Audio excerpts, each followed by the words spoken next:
Hola, ce faci, big bro?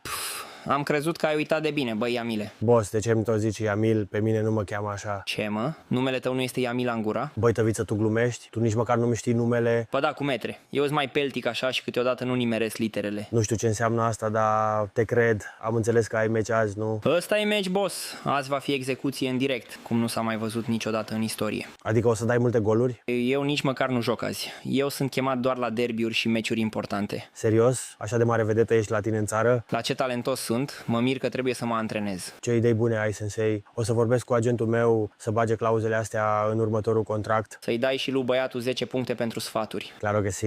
Mai vrei altceva? Că timpul este bani și banii e alcool. Sau ceva de genul. Da, te-am sunat să te spun că vreau să vin la voi la România. Serios? Ce să faci aici? Am auzit că aveți gagicuțe bengoase, mai ales din alea 30 plus. Gagicuți avem, de toate formele și culorile, dar eu nu mă uit după băbăciuni ca tine. Nu știi ce pierzi, băi, tăviță. Degeaba ai trăit dacă nu ai încercat o panteră din aia. Nu începe și tu cu pantera neagră că o iau raz.